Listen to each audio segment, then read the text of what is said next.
Pittsburgh Penguins hockey on FSN Pittsburgh is brought to you by Toyota, where you can choose from 16 different fuel-efficient models to find the ride of your life. Toyota, moving forward.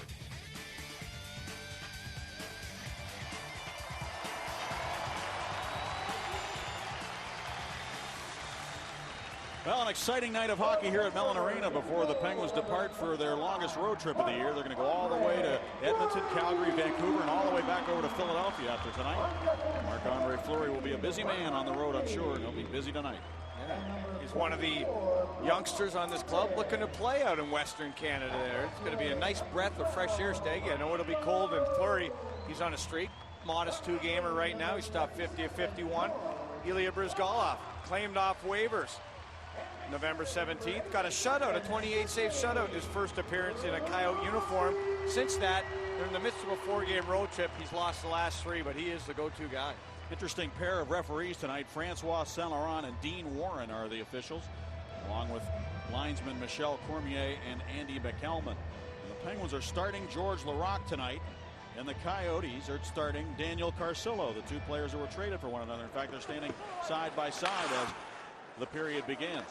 Now, Carcillo has had more fights this year than George Laraque, but he's not a heavyweight, so we wouldn't expect those two to go. But you might see Carcillo fight somebody here tonight, maybe one of his former Wilkes-Barre teammates. Carcillo down the wing, shoots it, and a save by Fleury, and he'll cover up the rebound on a face-off right away. And that gives us an opportunity to show you our PNC lineup. Yeah, let's take a look at some of his old teammates. There's a couple there, and Armstrong and Christensen, and go down the list there. Talbot. And the Penguins have Talbot back in the lineup there and missed 5 games with a high ankle sprain. Jarkko Ruutu, he might have been a willing combatant for Daniel Carcillo. He's a scratch here, healthy scratch for Michael Therrien. And Sergei Gonchar, we should point out, still out of the lineup for the Penguins with a groin injury. Penguins come to center. Tyler Kennedy trying to swing around Derek Morrow. Takes a look over his right shoulder. Turns and centers one. Gary Roberts chipped up to the point. It comes. A shot by Orpik is blocked. Steven Reinprecht goes the other way for the Coyotes. Already a pretty good tempo to this game. The ice looks good. Reinprecht fires one high and wide off the glass. Ian Craig, the ice expert of the National Hockey League, was in this building recently. Shot, big save again by Bryzgalov on the slap shot by Tyler Kennedy. Big rebound, I should say. And out the center it comes. Jovanovski headmans the puck to the right wing. Zigomanis will dump it to the corner, around to the near side. Jovanovski comes in, throws it to the net, and the save made by Stahl. Loose Shane Doan out here, number 19. And Doan can't get it to the goal as Jordan Stahl works it back to center ice. Yeah, that was a bad turnover by Stahl right in front of his netminder, but he made it up. A little poke check of Shane Doan, the captain of this Phoenix Coyote Hockey Club. Martin Hansel is on the ice for the Coyotes. He is 6'5". Shot from the right point taken by Nick Boynton, didn't get through. And the Coyotes have come out here with good energy. They've lost the first 3 games of their road trip, and they love to salvage a couple of points here. They actually have a better road record than home record this year. They're 7-6 away from home despite those 3 losses. And they are 4-7 in Phoenix. Yeah, I talked to Coach Wayne Gretzky right before the hockey game, and he was telling me, yeah, we've only had 2 stinkers this year. So the young hockey club, average age 26.5, one of the youngest in the National Hockey League, is giving a good effort on most nights. I'll tell you, you get a goaltender like Bryzgalov, that helps your confidence. And Michael Therrien, he's starting to get the effort. Although they didn't get in Toronto, he wasn't happy, obviously, with the first 2 periods. Sidney Crosby, one of the only Penguins going up in Toronto on a Saturday night, he changed things up a little bit. He needs more of a 60-minute effort. There's a look at the great one. They used to say that great players made bad coaches, but from everything we hear, Wayne Gretzky's doing a fine job in Phoenix, really enjoys it. Needless to say, he has the respect of his players. You know that. That's not a problem at all. Sidney Crosby. And one of the reasons they say that about great players is that maybe they don't have the tolerance for ineptitude that a guy who wouldn't have been a great player would have. An interesting theory anyway. You haven't seen many great players as coaches in the history of the game. Ryan Malone takes control in his own zone for the Penguins. Malone's dad, Greg Malone, now working for the Coyotes. Colby Armstrong took a hit to make a throw to seal. He comes to the net. He's upended. He draws another penalty. He tried to drag that puck around in front of him to go to the forehand. He was held, and there will be a power play for the Penguins here. Oh, here we go. We got Armstrong and Ballard. He didn't like being undercut by Ballard. The helmets are off, and let's get it going, boys.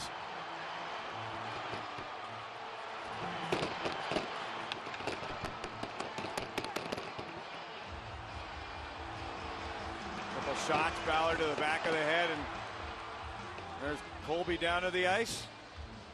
Good way to start the hockey game. Pete Ballard, he's a strong young kid.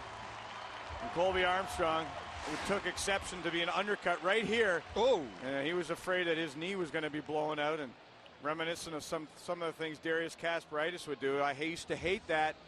You know, I hate when you went low like that, Staggy. Except that was a hip-on-hip check. That was a good hip check there by Ballard. Yeah, I don't like it. I don't care whether it was hip on hip, and I'll tell you, you can blow your knee out with that hip on hip, because sometimes your knee is not really ready for that. Well, what Kasparaitis was really admonished for was the fact that he would go all the way down. He could get so low, he would take you right out at the knees.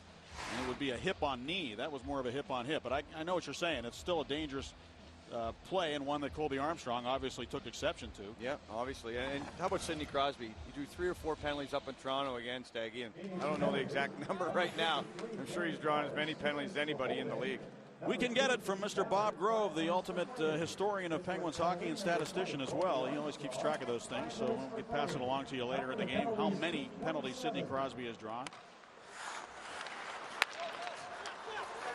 Chris Letang down the wing will work it in behind the net. Pollock tried to clear it. Coyotes can't get it out. Malkin with it. Malkin cruising now. Look at him coming to the net. He fired it wide off the corner boards. When you take a sharp angle shot like that and it goes off the corner wall, it usually does what it's doing right now. Yeah. It goes all the way back into the other end. Especially with Whitney going down that side there that he likes to go down, that left side in the offensive zone. Malkin helps shotless through the last 3 hockey games. Now Sakura crashes in there to get possession of the puck. Malkin has only had 1 power play goal in his last 17 games and no power play points in his last 6 games. That's unusual for him. He's usually racking up the points. Centering pass. Roberts there. And a good save by Brzgala with the left pad on Gary Roberts, who was in his office looking for a redirect. And back now is Matthias Jarnquist. Drops it off. And shot taken by Zigomanis is blocked. And the Penguins take over with 43 seconds to go on the penalty to Derek Morris. Eric Christensen zigging and zagging, trying to come to the net. Here he is. Backhand shot and a save made by Brzgala. Pouncing on that rebound to clear it out of danger was Matt Jones. Back to the net. And an attempt to redirect the puck to the goal by Crosby ends up into the meshing behind the Phoenix goal. Well, Eric Christensen, he got off the schneid. 12-game scoring drought. Scored on a power play up in Toronto. Got a little lucky bounce, and he went to the backhand there after changing his stick 3 games ago. Brought him a little luck in Toronto, and I like the speed through the neutral zone. The Penguins are looking for that quarterback and somebody to lug the puck up now that Sergei Gonchar's not in the lineup. You see a lot more players trying to carry the mail on the power play for Pittsburgh. He made a real good point the other night. We'll get to it in a moment about the power play and who should carry the puck. They stumped in around the horn of the near side. Sidney Crosby trying to find the puck. So is Eric Christensen. McCulloch able to turn. A nice play by Zbynek McCulloch to backhand it all the way down the ice. His brother plays for the San Jose Sharks. Out of the box comes Morris. Jovanovski leads the charge. Heavy slap shot. Big rebound. Sent aside by Scuderi, and Brooks Orpik will take it off the Karen. Orpik headman's the puck beautifully to Adam Hall. Hall swings wide. Backhander wide of the net. Hustling over to play it near side is Maxime Talbot. 4th line on for the Penguins. LaRock, Hall, and Talbot. LaRock to Hall. Talbot goes to the front of the net. Now he'll pick up the puck. Hall in the high slot. Talbot goes to the point instead. Scuderi throws it to the net. And Penguins steal. Coyotes couldn't get it out. Good play by Adam Hall for George LaRock. Backhands it right through the paint. Orpik slap shot. And save made by Brzgala. Oh, and a heavy hit by George LaRock. He finished off one of the Coyotes after he cleared the puck. Mike York took a little shot. Former 1st-round draft pick of the New York Rangers since the Islanders, and now back here. Let's take a look at some hardware that's been won in the National Hockey League. In particular, 3 awards. These 3 particular awards, the Pearson, Ross, and Hart. Pearson not awarded until 1971, but you see Sidney Crosby won all 3 of them last year. The great one, 5 times won the Pearson, Ross, and Hart trophies. And Wayne Gretzky always used to downplay his visits to Pittsburgh, but he'd say it wasn't about Mario Lemieux, and he knew that it was. And he would always play some of his best games in Pittsburgh. He would come in here. Poor Roberto Romano. I was on the ice, and Roberto Romano he went down, and the puck went over his shoulder 3 straight times, and I think Gretzky had 3 and 3.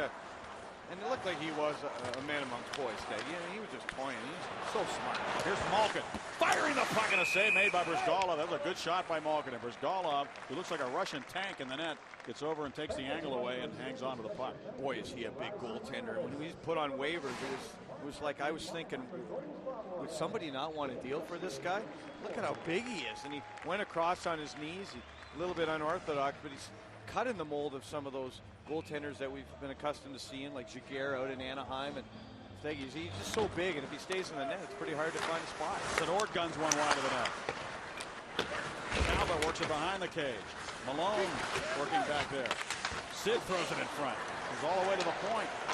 Sador's shot blocked. Good play there. Getting out in front of that shot was the Pittsburgh native in this game tonight, Bill Thomas. Fox Chapel, PA. Playing in the National Hockey League right here in the place where he grew up. I'm sure he played some games as a youth here at Mellon Arena as well. Chris Letang goes back to the puck. Yeah, he certainly must have, and he scored 8 goals last year in 24 games, so he's got some hands.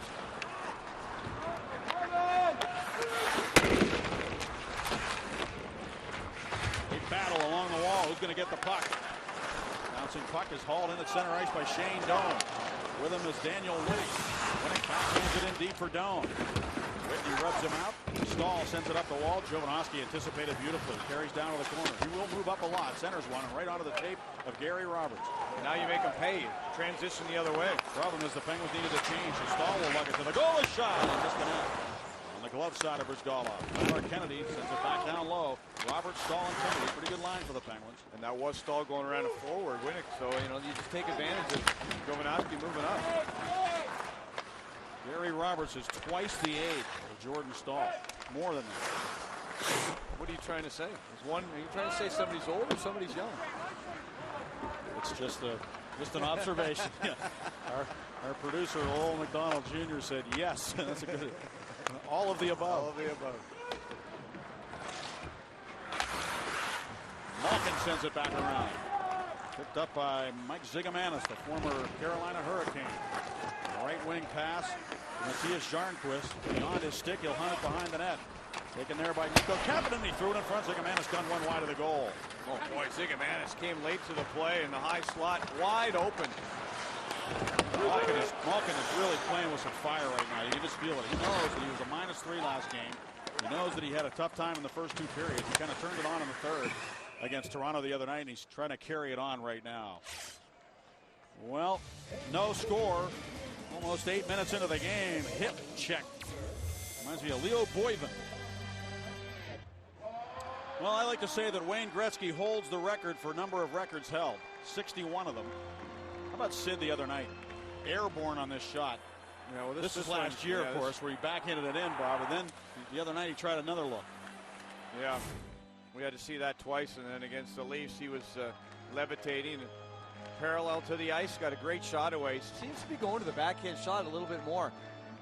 A little bit more regularity the last couple of games, Staggy. Remember, he faked the backhand and turned back forehand the other night, too, so he's got a lot in his toolbox. Steven Reinprecht with the puck down for the Coyotes. Try to center one to Doan. It's off a stick. Doan will hunt the puck before it leaves the zone, but he gave it right back to the Penguins. Derek Morris just jumped on that faceoff, so they want Derek Morris out against Sidney Crosby. That's the matchup to watch here tonight. Colby Armstrong leaves it for Crosby. Good give and go to Armstrong. And try to go right back to Sid.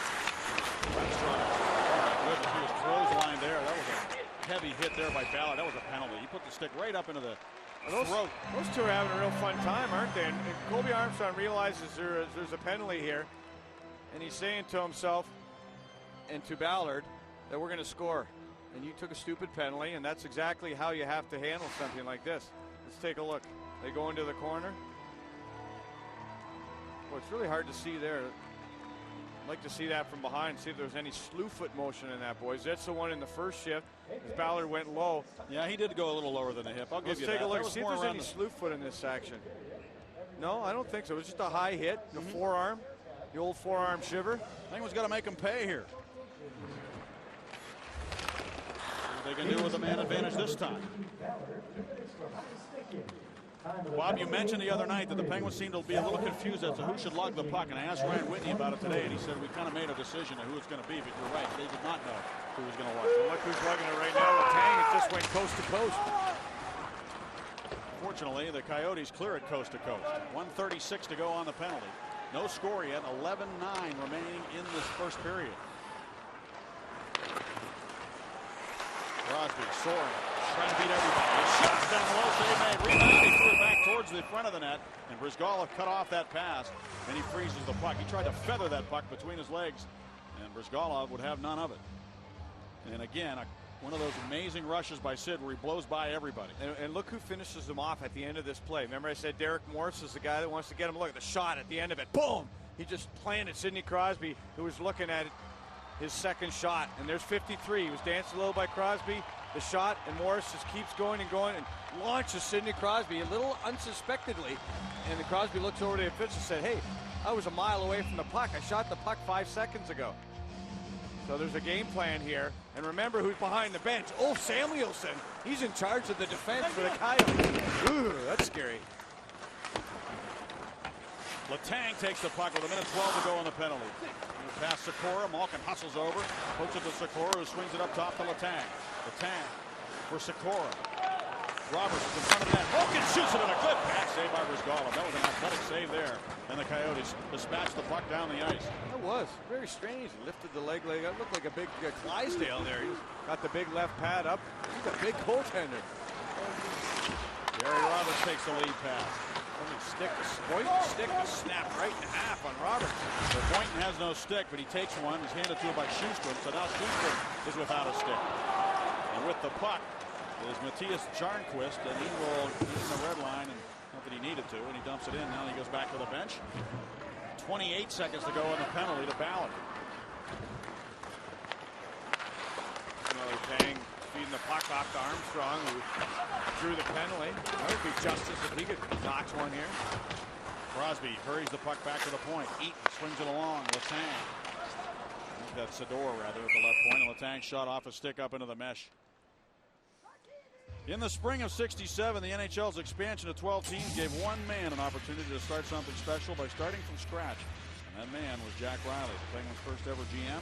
Hear his story on In My Own Words, Jack Riley, Wednesday night at 7:30, only on FSN. Danny Potash will have a little something on Ulf Samuelsson, the first intermission. Stay tuned for that. Big face-off here, and Sid thought the Penguins had won that draw. They do. Now the Coyotes clear it. I think that was a win for the Penguins, but unfortunately they couldn't maintain possession of the puck. And Brooks Orpik goes back as the penalty expires. So the Penguins are 0 for 2 with a man advantage. Not a lot of in-zone time in their power plays, They really haven't got possession in the offensive zone. Crosby with it.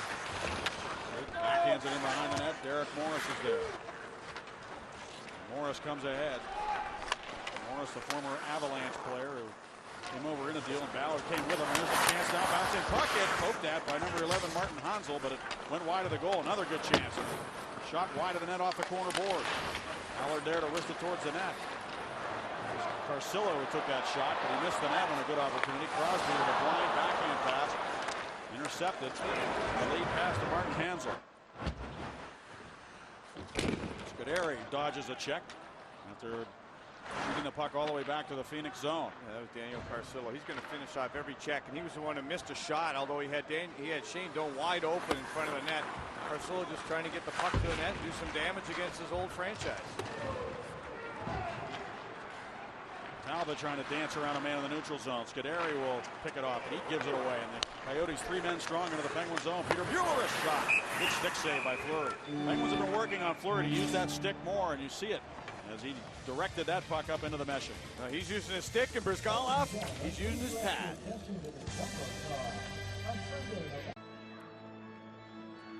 Well, you're getting a look at Daniel Carcillo, who was acquired by the Yotes in a deal for George Larocque last season. Now, he made a good impression during the offseason. Wayne Gretzky loved the fact that Carcillo voluntarily showed up for summer camp with the team's prospects. Gretzky said that Carcillo is not a one-dimensional player and that he could see him someday scoring 30 goals in a season. He scored 21 in 52 games for the BB Penguins before the trade, He currently has 4 goals and 11 assists, and I do know that the Penguins were very high on him before he was traded away. Guys, back up to you. Thanks, Dan. He's gone, what, 12 without a goal, though? He's gone a little dry for the Coyotes. Peter Mueller playing in the desert. Gary Roberts ahead for Kennedy, out of his reach because he was hauled off his skates. A third power play chance coming up. You know, the Penguins haven't been drawing a lot of penalties. They've been held to 4 or fewer power play opportunities 6 times in the last 8 games, and this is already their 3rd here in the first period. Yeah, well, they're going to have to capitalize. Jovanovski wants a dive on Kennedy, who was reaching for this puck. And I tell you, he just felt the stick on his body, and he went down, and I have to say he did go down rather easily. Nonetheless, the Penguins get their 3rd power play opportunity here coming into the game. In the last 7 games, they were 5 for 28, now 5 for 30. The Penguins have had 4 shots on 2 power plays so far, no goals. No score in the game, and the Penguins trying to score first, which is a very big stat when you're playing the Coyotes. We'll give you a reason why in a moment. Whitney works it along.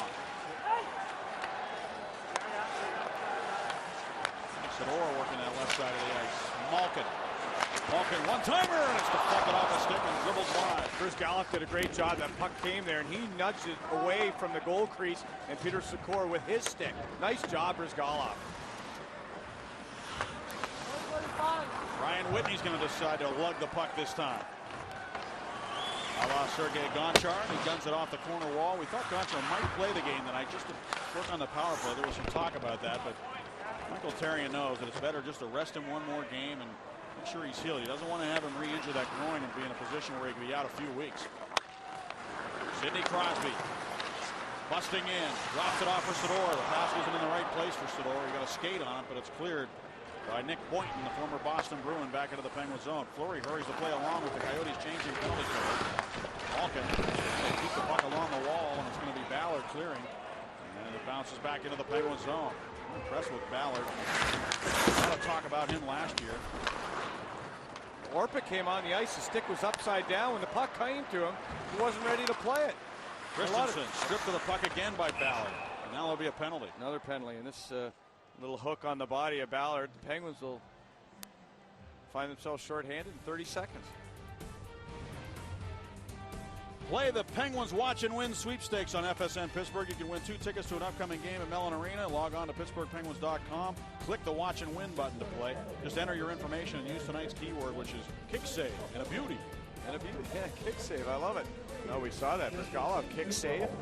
A little 4-on-4 hockey right now. Boy, was Gretzky good on the 4-on-4. In the face-off, the puck was dropped. Malone was not ready for the face-off. A freebie here for Phoenix. You got to be ready. The Penguins haven't been ready in a couple situations already in this first period. Offside call. The Penguins have played well lately. They've won 4 of 6, have points in 5 of their last 7, but they did kind of lay an egg in the first 2 periods the other night. Take a look here. You know, Malone, everybody's talking on the Pittsburgh side and the face-off. Hey, who's going to take the face-off? What's going on in this 4-on-4? Indecision. Look at all, too much talk. And the linesman says, "The heck with you guys. I'm just going to drop it." You got to be ready here. And we saw that happen earlier this season. Malkin dove in to a face-off, so the linesman couldn't drop the puck, even though Malkin knew he'd be tossed out. That was when the Penguins were trying to get back into a game up in Colorado. Coyotes trying to bring the puck ahead here. Only 3 seconds to go on the penalty to Jovanovski, and then we'll see a power play for Phoenix. Now they're on the power play. 1:27 seconds to go on the penalty to Eric Christensen for holding, and Stahl will shoot it down and make the Coyotes have to go the length of the ice here with a man advantage. 5:46 to go, first period. The Coyotes are 10-1 when they score the first goal, 1-12 when they don't. They are 0-11 when they trail after 2. They're 0-9 when they trail after 1. So needless to say, this first goal is a very big one in this hockey game, especially for the Coyotes. Martin Hansel for Thomas. Thomas has good speed. He's a natural goal scorer. Coyotes moving it around, and Hansel, big man. Watch Shane Doan. He's on the left point on the off wing stay. That's where the Coyotes will be very dangerous. Marcillo out here. They work the points. Doan on the point. One-timer, kind of a lazy shot there. It didn't get through, and the Penguins, Colby Armstrong, able to clear it up into the Phoenix zone with 31 seconds to go on the penalty.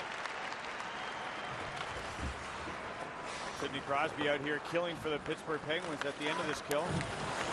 Jovanovski.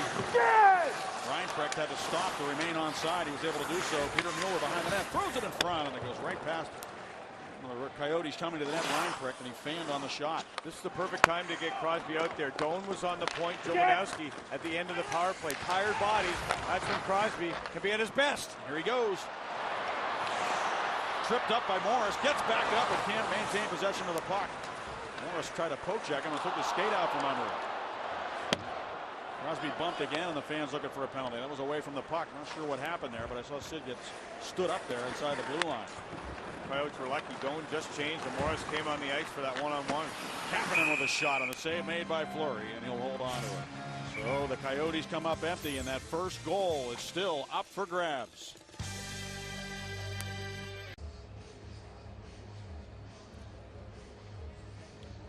Pittsburgh developed Ryan Malone and Bill Thomas. Seeing more and more players in the National Hockey League from Pittsburgh. John Zeiler out there in Los Angeles. Nate Gennon, who played a couple of games for the Flyers this year.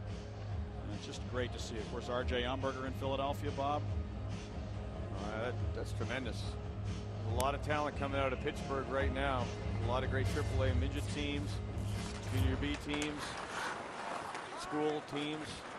Division I hockey team, Staggy, you're going to see more. You're going to see more talent in the National Hockey League from this area. That is for certain, and there's going to be a lot more players playing because of the players on the Pittsburgh Penguins bench right now. These players like Thomas and Ryan Malone, they watched the Mario Lemieux and the Kevin Stevens and the Joe Mullins. Now these kids are watching Sidney Crosby's, and there'll be more and more coming along. And it's so great that they now have that USHL. The United States Hockey League is a junior league that a lot of players have been able to go to when they're really trying to develop and work on their skills to a level where they can start pushing towards the National Hockey League. And that's what Bill Thomas did. He played at Tri-City for a couple of years. Then he played at the University of Nebraska, Omaha. Not a school you'd think of, but they got a chance to play in the CCHA against the big schools, so he got some great competition. And he was playing really well this year for San Antonio. He's got a real good team, the farm team of the Coyotes. Mark Eaton was knocked down behind the play, gets himself up slowly as the Penguins go on the attack. Malkin looks for a haul. He was bumped by the shoulder of Jovanovski just as he wanted to take that pass. That was a good defensive play there by Ed Jovanovski. Now Martin Hansel, who was taken 17th overall in 05 by the Coyotes. He's 6'5", 208 pounds. Number 11 in Phoenix on the ice. Dumped the puck in. And the Coyotes make a change as the Penguins come to center. Colby Armstrong tried to dump it to the corner, was knocked out of midair back to the Penguins line. Letang will lift it towards the net. Ballard back to play it. Armstrong hot on his trail. He sends it to the corner. Taken there by Sidney Crosby and out to Sador. Sador back for Sid. He will quickly move behind the net. Colby Armstrong was tripped. See, he's just driving Ballard nuts right now. Yep, and he just sucked him into another penalty. Ballard tried to drop his stick, but Ballard sucking, well, Armstrong sucking the life and another penalty out of Ballard. Ballard just tripped him up right in front of the net. Watch. 25-year-old out of Minnesota. And there's the battle in front of the net. There's the push. And he bought that one. He bought that one. So a couple of penalties bought. And that started. First shift for Armstrong. A little fisticuffs after the fact. Ballard went after Armstrong again. So you got Ballard playing tough on Armstrong. You got Morris playing very strong on Sidney Crosby. You know what's going on. Phoenix is walking that fine line, and they're not doing a very good job of it right now. But the Penguins have to make them pay, or they're going to keep coming and coming and coming. If I make them pay, I say they are going to have to score on the power play. And that's what the old Oilers did. When they got hit, they scored on the power play, Staggy. And they scored, how many goals was it per game? The Edmonton Oilers in 83-84 averaged well over 5 goals per game as a team. They averaged 5.57 goals on their own under Glenn Sather back in those days. Wayne Gretzky leading the charge, of course, racking up all those points. But what was interesting about that is that now, if you look at the National Hockey League, the league itself is averaging 5.4 goals per game between both teams. The Oilers did it on their own. Oh, boy. Sidney Crosby wheeling with that puck. Trying to get around a couple of Coyotes. Can't do it, and it's cleared back into the Penguins zone, and Fleury handles it there. Penguins do need to get the first goal in this game, and they need to take advantage of all these power play chances. A lot of times, if you don't take advantage early, it comes back to haunt you later in the game. Schustrom takes the lead pass. He can't take the pass. Got a stick on it anyway. Now he goes after the puck to the corner. 1:32 to go in the period. Stahl banks it to the corner. Tries to get in there first. Does get there around Dan Winnick. Tyler Kennedy takes the puck to the point. Whitney closing in. Whitney wrist shot. Never got to the goal. Blocked beautifully by Winnick. Penguins maintain possession. Whitney to Stahl. One-timer blocked again by Winnick. And Letang can't find Whitney, and he'll have to go back for the puck into his own zone. A little bit of a struggle. The Penguins have gone to a different unit up front here, just trying to get with some energy, dump the puck in, get some bangs, get on the puck. This is called old-fashioned power play. 5 guys outworking 4 because the other one, too stationary, was not working. That's an offside as Stahl brings it across the line. And what happens, typically you get so many penalties in a period, it gets other guys out of their rhythm. You have to get your third line and your fourth line, if you can, into the hockey game. And this is an opportunity for the Penguins to get their third line on the ice. Michael Therrien trying to get everybody involved. What does the power play, how much does it rely on Sergei Gonchar? Well, in the 9 games without Gonchar, the power play is clicking at just 14.8%. 9 games that he's missed since coming to the Penguins. It's obvious that he's missing again here in this first period. Well, the Penguins have just not had very good opportunities with the man advantage so far. George Laraque behind the net. They'll try him and Holland. Talbot a shot. He scores! Maxime Talbot back in the lineup for the first time in 6 games. Just feathered that puck over the goal line, and the Penguins score to make it 1-0. And the old Phoenix Coyote in his office, in Gretzky's office, behind the cage, feathers a little backhand pass out to Maxime Talbot, who missed 5 with a high ankle sprain. And watch George Laraque takes a little peek over his shoulder. You see 2 players went to George Laraque. Count them. There's one.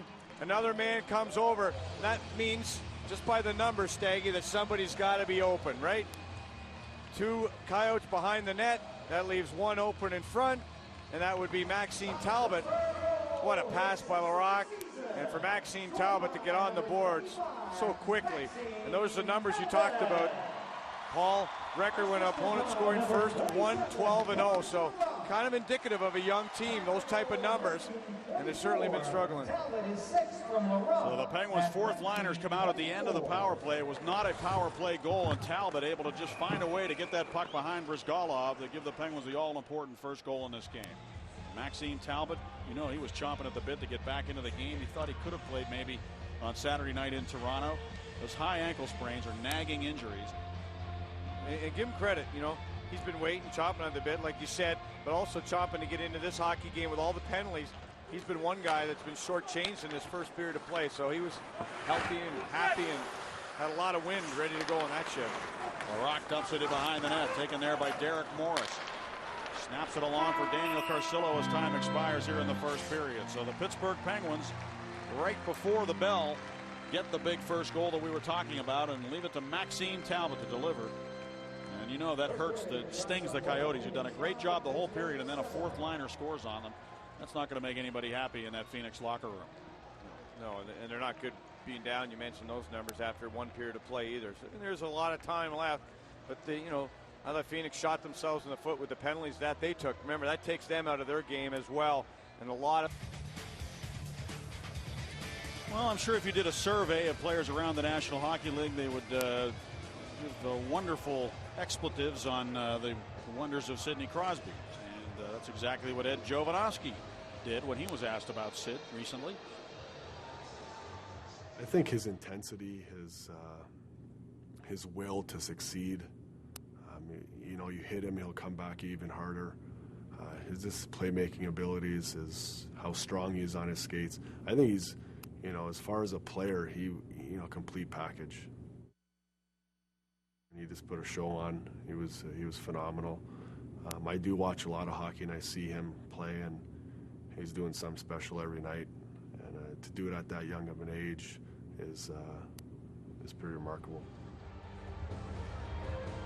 Jobo Kopp involved in that series between the Penguins and the Florida Panthers back in '96.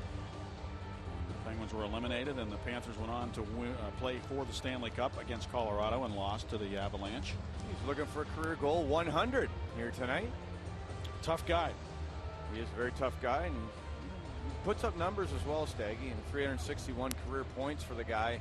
We've seen him move up ice here a little bit in this hockey game already, so he can play that two-way brand of hockey.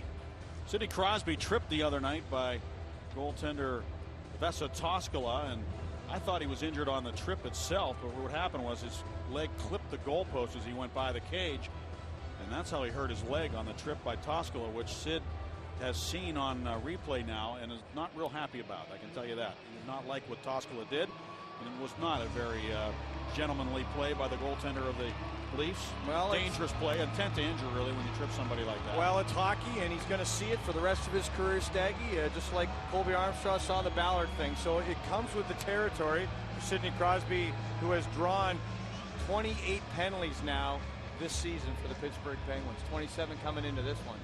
Amazing. That's the number we were talking about earlier, 28. Jordan Staal, Tyler Kennedy, and Gary Roberts start for the Penguins. Martin Hanzal, Shane Doan, and Daniel Winnick up front for the Coyotes. Penguins with a 1-0 lead as we begin the second period. And here's Tyler Kennedy. Knocked off his stick and taken by Brooks Orpik, who will just dump it in. Bryzgalov is from Togliatti in Russia, the same city that Alexei Kovalev is from. Coyotes come to center, and Doan had it knocked off his stick right back into the Phoenix zone. McCulloch sent it around. The Penguins held it in momentarily, but it comes to Shane Doan. Sends it ahead for Winnick, and a Hunter with a shot. That's blocked. And Staal crashes in there, throws a shoulder into Daniel Winnick. That was a nice play by Staal so that the Penguins can get the puck up and out. And it goes all the way back into the Phoenix zone where Ed Jovanovski takes it for the Coyotes. Wouldn't it be cool if they had cities play against cities? They already got Bryzgalov and Kovalev in one city. Hey, I don't know. That'd be pretty cool, I think. Here's Crosby with Armstrong. Poke checked off his stick. You know where I'm going with that. I'll take my city of Peterborough anytime. Here's Eaton with a little sweep check there as the puck bounces off the near wall. Reinprecht trying to get it to the point. He does. And the slap shot taken by Ballard off the right pad of Fleury. And a convenient bounce off that right pad so that he could freeze it. And now Malone into the face of Schustrom. Just got to be a little careful there, Ryan, because of the way the officials are calling this game. Pretty tight here tonight. You don't want to take a penalty for your over-exuberance. Oh, boy, he's been good. Daniel Carcillo, talk about U.S. Marine penalty minute leaders. Well, he 130 penalty minutes already into He's this taken season. some penalties that Wayne Gretzky's not too happy about, too. He took a 4-minute penalty in the offensive zone the other night, so Carcillo still has a little issue there with maybe keeping himself under control. And some of those penalty minutes are ones that Wayne Gretzky would wish that he hadn't taken. I'll tell you that right now. That's the nature of Daniel Carcillo. He's going to learn what to do and what not to do, and I think he's going to be a really good hockey player. There's a trip. Sikora is upended, and the Penguins are going to get another chance on the power play. Yeah, Reinprecht got in there with the stick, and it was a bad giveaway, a backhand pass from behind your net. I don't understand this play by the Coyotes defense. I mean, just simply a bad play, and Reinprecht was the one. Take a look at this. You don't come out behind the net and throw a backhand pass up there. I'll give Adam Hall a lot of credit for getting on that forecheck. As a defenseman, you got to send that thing around the glass. At 134. Another power play chance for the Pens. They did not score a power play goal in the first period. They were 0 for 4 with 4 shots, but it was like a power play goal, and Talbot put it in right at the end of the power play. Great rush by Malkin to get the puck deep and then working along to Sidney Crosby. Malkin goes to the front of the net. Sid sends it out to the point instead. Whitney had to take that pass off his right skate, so he dumps it right back behind the goal to Sidney Crosby. Sidney Crosby, where Wayne Gretzky made a living, behind the net, out to the point. Sedora shot, he missed the goal. Off the board, Sikora pokes at it. Bryzgalov finds a loose puck, or somebody does, and they're able to cover it up in the crease. Sikora right there hammering away at it, looking for his 10th goal of the year. You can't put your glove on it if you're a player. That results in a penalty shot. Well, you can do it. You won't like the results, but I tell you, the puck got in behind Bryzgalov after a bad bounce, and he's doing the upside down snow angel right there, Staggy. What a bounce that took off the partition behind the Phoenix goal. I think Ballard helped that puck in underneath the body of Bryzgalov. Sedora for Whitney. Malkin fires the puck and it's blocked. And it ended up in the equipment of Matt Jones for a moment, and the whistle blows, and a face-off coming up to the left of Ilya Bryzgalov. And Bryzgalov's dad still works in the Lada plant over there in Russia. With those Ladas, those little square cars. Still make those. Yep, they still make them, and he's still making them. I know his son's making over $1 million a year. Now Whitney for Letang. Crosby, Whitney, pass too hard. And then Malkin teams up with Sikora, moves it along, one-touch pass, Crosby, Letang a shot, and getting a stick on it with Sikora, but it comes right to the defense, and Zabinek and Mikulek able to clear it back to center. Now, Winnick in front to Zigomanis, and a shot off the goalpost. That was a great chance, shorthanded for the Coyotes. The Penguins come right back. Crosby to Malkin, he can't shoot it, kicks it behind the net. Coyotes can't get it out. Good work by Letang to protect the puck. Letang gets a look at the net. Looks into the corner instead. Good chance to shoot there, and he passed it up. Sikora sends it behind the net with 32 seconds to go on the penalty. Crosby to Letang. Shoots the puck off a stick. Malkin gloves it down and then sticks it over to Crosby. Letang for Sidney Crosby. Back for Malkin. Sikora's in front of the net. Letang shoots it, and it's blocked. Good defensive play again there. Was that Daniel Winnick? He fanned on it, actually. Letang fanned on it there. Just a little over-anxious. Here's Letang, not really in his comfort zone right yet. Now Winnick is doing a good job, though, getting in front of the shooters for the Penguins. Here's a chance for Orpik as he comes in deep on the play. All new names to us, Bob, as Ryan Preck comes back on the ice, and the Coyotes are back at full strength. Our first look at the Coyotes with all these new players in their lineup. Jovanovski goes back to play it. And they do work hard. They've been pretty good in tight games, too. Their record in one-goal games is 6-2 this year. Tyler Kennedy, an errant pass out to center. Yeah, it's the 2+ games that they're bad in, 5-11 in those games. So this one's a close one right now, and you got a feeling that they may get an opportunity on the power play if they can get their feet moving in the offensive zone. The Penguins 5 power play opportunities, for the Coyotes 1. Zigomanis came that close to scoring a gigantic shorthanded goal for the Coyotes. He rung it off the goalpost behind Marc-Andre Fleury. Scuderi battling away for it. Knocks it down with a glove right out to the point where McCulloch sends it back around to the other side. Eaton is right there. Pokes it up the boards. Couldn't get it out. Good job by George Laraque to run the defenseman out at the point. And the puck comes out to center. Laraque asked for a trade last year. He got the trade. Marcelo went over to Phoenix. And Laraque looks a lot quicker on the ice this year for Pittsburgh. He's shed 15 pounds to a svelte 250. Scuderi for Mark Eaton. The Coyotes are changing. Eaton hurries the pass ahead for Adam Hall. Backhands it up into the Coyote zone. Matt Jones back to play it. Talbot into the forecheck, throws a body into him. Ryan Malone to the puck. To Whitney, and a wrist shot. Blocked again, this time by Martin Hansel. Hansel over there to try to get the puck on the far boards. One hand on the stick, he flushes it up the wall, but Whitney right there to send it right back down the boards. Malone tried to work it along for Sid. And it's poked away from him and back to center, and Orpik will take it. Orpik looks left wing to Ryan Malone. Malone dishes it down the board. Sidney Crosby to the puck. Colby Armstrong looking for that little soft area in the slot. Taken now by Malone. Back for Colby, and he can't take the puck on the wall, but it'll come out to Brooks Orpik, who sends it right back to the corner. And behind the net, Sidney Crosby. Crosby looks for Malone in front, instead steps out himself. Here's Colby shooting, and here's the puck. It's behind Bryzgalov. It didn't go in. It hit the crossbar or what? Here's Malone shooting it wide of the goal. Armstrong thought he had a goal, so did the folks behind the net. They were standing up, but it didn't go in. It got behind Bryzgalov. Goaltender's best friend at both ends. You got Zigomanis, you got Armstrong. I tell you, Colby hit right about where the post and the crossbar meet, and boy, did he tee that up. He measured it up, Staggy. He had an eternity to shoot that puck. Malkin with it. And the Coyotes take control in their own zone. 8 shots for the Penguins, 6 for the Coyotes, and a couple of goalposts. Yeah, remember, those don't count as a shot on net. Right. Malkin trying to steal the puck, almost did in front of the net. Coyotes able to bring it to center. Peter Mueller, a big, strong kid who played at Everett in the Western Hockey League under Kevin Constantine. Eric Christensen out on the right wing. That was a good play by Sikora to find Malkin, and now Christensen busting in. His shot, and a save by Bryzgalov. It's that sneaky wrist shot by Christensen, and all Bryzgalov could do is make sure that he got a pad on it. The big rebound is not available for any Penguins there. Sador takes control. Coyotes are making some changes here, and that's a good pass up the middle for Malkin. Deeks to the forehand. Here comes Malkin, shooting, saved by Brizgalov, the puck underneath him. And a penalty coming up.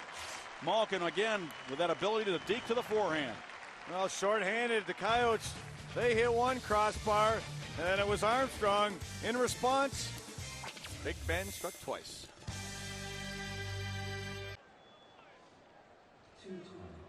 Well, they talk about he's got a great first pass. What's a first pass? Well, we'll show you a first pass, Chris Letang. This is what they're talking about. Head up, tape to tape, Malkin in flight. There's Doan with a slash or a hook, and there's a slash by Morris. Take your pick, Staggy, and Morris is in the box for 2 minutes. Penguins, number 6 power play of the night. Phoenix penalty, number 53, Derek Morris. Penguins are 0 for 5 with 5 shots with a man advantage. They lead 1-0. Morris, 2 for looking. Colby Armstrong for Ryan Malone. Back to Colby, now to Sid. Crosby looks for Malone. Out to the point it comes. Sidor with a good play to keep it in with a right skate to Ryan Whitney. Sidor to Whitney. One-timer! Where's the puck? It's in the glove of Brizgalov. He found it. No traffic in front. He was able to see that shot all the way. By the way, Pittsburgh Penguins hockey on FSN Pittsburgh is brought to you by Geico. 15 minutes could save you 15% on car insurance. Visit us at geico.com or call 1-800-947-AUTO. That was a good heavy shot by Ryan Whitney. That's the shot you like to see him take more often. He doesn't get that opportunity that much when he's on the power play with Gonchar. That was a rocket. Yep, that's right. He has to be on his offside, and he is right here with Daryl Sidor. So that one's available. Heads up here. The Coyotes just hit a crossbar in their last shorthanded opportunity. Ryan Malone protects the puck and sends it hard around.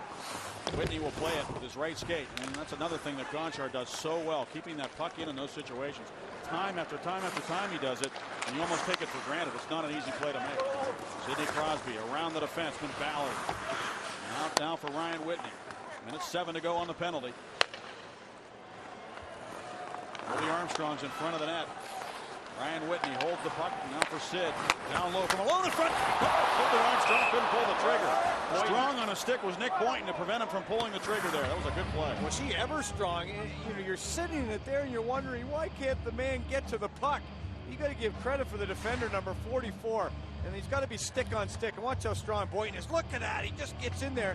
And he looked like he had all that leverage with his hands at the top of his stick, which makes it even more difficult.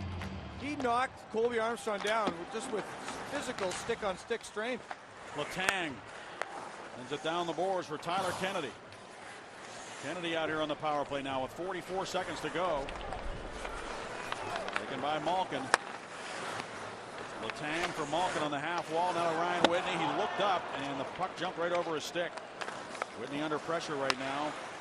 Applying the pressure is Matthias Jarnquist. So Letang will lug the puck now. Letang can really carry that biscuit. He's got great lateral skating ability to blow by people.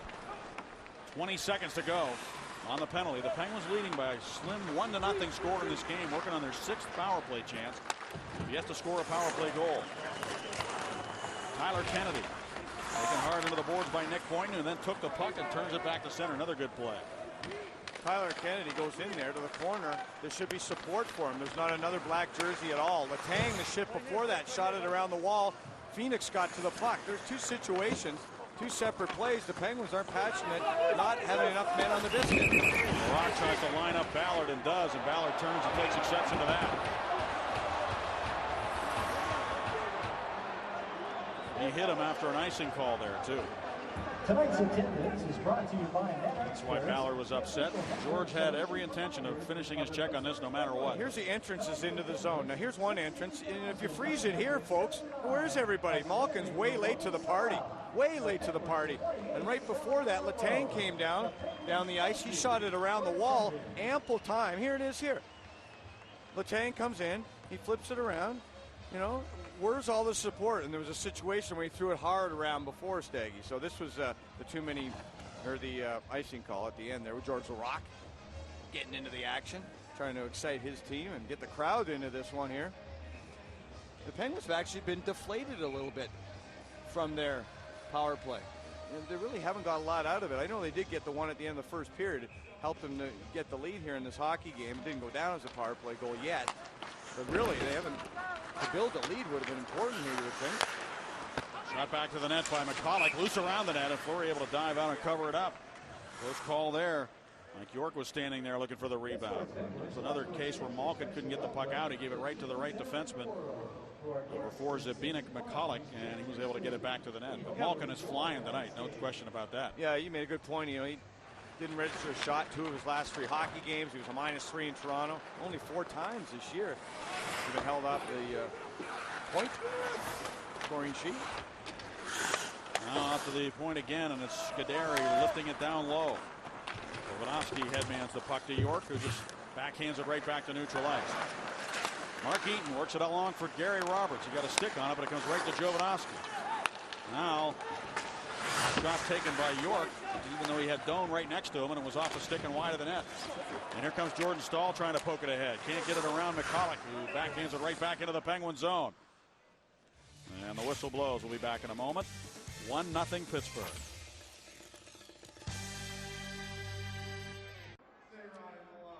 Jordan Staal is eligible for Canada's National Junior Selection Camp, but we do know for a fact that this man is going. Angelo Esposito, the #1 pick of the Penguins just a few months ago. So far this year in the Quebec Major Junior Hockey League in 26 games played, putting up some nice numbers with 16 goals, 18 assists for 34 points. One of 37 players that are going to the camp, which begins next week in Calgary. Only 3 members, guys, of last year's gold medal team are back on this year's roster. Back up to you. Only 3 members. Chris Letang was the captain of that club, but you know Canada's got a good run going there, Staggy. And they have another shot, but Team USA, well, they may have something to say about that. Maxime Talbot in on the forecheck. Steven Reinprecht digging in there, trying to pry the puck free behind the Phoenix goal. Talbot wins the battle. Out to Orpik, and he'll drill it right back to the corner. Christensen couldn't stop it. Talbot races over. You can tell that Maxime Talbot is like a guy that was let out of a cage. He's playing with a lot of energy when he's on the ice. Adam Hall takes it down. Adam Hall on his backhand. Whitney tried to high cycle there and ends up being trapped on the play. Shane Doan zigging and zagging, buying time. And deliver that puck on the left wing to Carcillo, and he tapped it back over to the near corner. Now Christensen headmans to Talbot, and Talbot will dump it in. He took a hit on the play by Ballard again. Yeah. Ballard's all over the ice tonight. He is, and let's face it. I mean, we don't know for certain if that ankle's 100% or not. And certainly, he didn't want to test it there. He didn't seem to want to resist that hit too much. Colby Armstrong tries to move the puck along for Malone, and instead Crosby ends up with it. Now he's poke check, and there's Ballard again. Man, I'm impressed with Keith Ballard here tonight. He's really come to play. Yeah, he came over in the Derek Morris trade. So it was a couple of good defensemen they brought up. Hey, how about time for the Geico quote? This man involved. He came over from Phoenix, and Mike Yeo talking about George Laraque said if something needs to be done, whether it's to change momentum or try to settle somebody down from the other team, he's been around a long time, and he's the best at it. Talking about George Laraque's ability to know when to fight, when not to fight, change momentum, not change momentum. Now's not the time. George doesn't need to fight right now. The Penguins are up 1-0. I asked Sidney Crosby a few weeks ago what he feels about George Laraque. He said, oh yeah, he makes a big difference. He definitely appreciates his presence. Penguins were abused quite a bit last year before George made the scene at the end of the year. Yeah, and he didn't, I want to say, well, look out. Armstrong came in with a little shot at Brizgalov after the fact, and guess who's in front again? You got Morris, and you got Ballard, and everybody going after. Well, Colby Armstrong has been right in the middle of this, right from the start of this hockey game. And now you got Sidney Crosby in the middle of it, Steggy. Yes, you do, but when Colby was scratched 6 of 8 games, the reason was that Michel Therrien didn't think he was playing with enough of an edge. One way to get Colby involved in the game is to have him out there on the top line and have the other players gunning for him. That gets him wound up, and so he's been extremely involved by proxy, really, right from the start of this hockey game. Well, maybe it is George Laraque time now. 5 seconds ago it wasn't. Maybe Laraque has to get out there and breathe into somebody's kitchen. Listen, Brizgalov's been here 7 games. He's their new goaltender. He's really the rock for them right now. If they have any hope of making a playoff position, it's with Ilya Brizgalov. And now, here comes George Laraque, and just his presence has got this crowd clapping and standing on their feet in anticipation. Steal behind the net by George. Sikora fans on a wrist shot. And Shane Doan, captain of the Coyotes, takes it the other way and feeds it to the corner. Look who he's out on the ice with, Sikora and Malkin. and Larocque. So this is when they felt he was needed. Here comes Sikora on the left wing. Going to the net is Malkin. He'll go to the corner instead. He finishes his check on Jovanovski. Stay out, George, stay out. You can hear them saying to George, stay out, George. But now the puck comes back into the Penguin zone. Larocque does stay out here, taking the pass in the right wing, finding Sikora. Sikora's checked as he entered the attacking zone. Carcillo with a slap shot. Misses the net. Stick side of Fleury. Rebound. Thomas is there. He shoots one. And if it came to the net or not, the whistle blows in any case. But Thomas had the puck on his stick looking for a goal there. And almost got one right here in his hometown. May have been a high stick on the puck. Not certain why the whistle was blowing there, Staggy. Let's take a look. Carcillo shoots it wide. It takes one of those crazy bounces up and over. Was there a high stick? Yeah, right there possibly. And then to the other Coyote player, so the faceoff comes outside the zone. Peter Mueller got his stick on it. Good eyes, Wolfman. Give others a chance to win at MarioLemieux.org.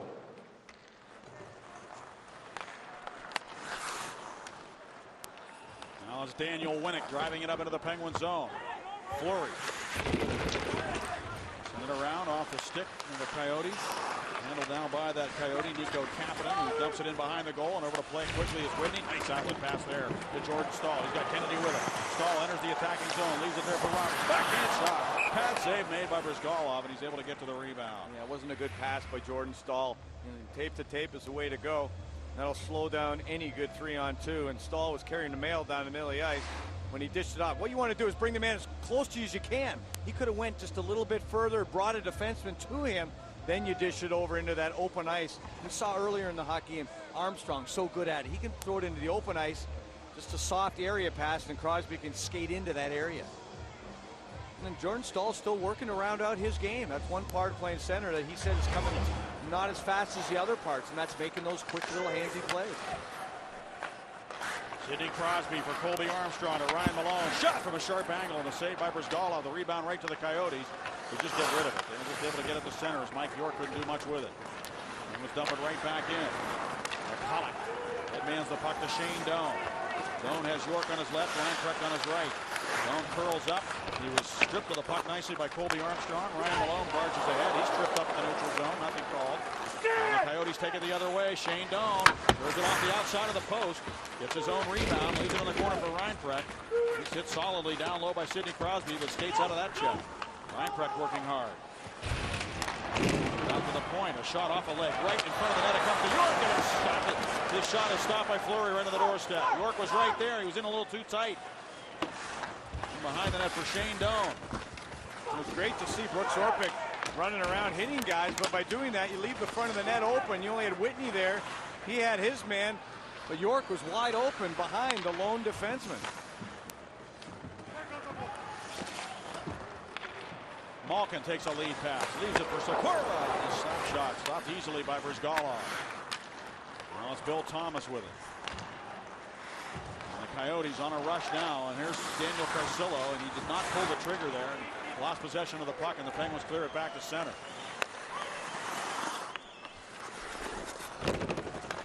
Thomas, Mueller, and Carcillo on the ice right now for the Coyotes, as well as defenseman Matt Jones, who comes in deep and a cross-crease pass off the near boards. Boynton tried to get it to the net, flagged down by Sikora. And Talbot was up ice, but Sikora didn't see him, but now he finds him. And Talbot trying to settle that puck down, leaves it for Malkin.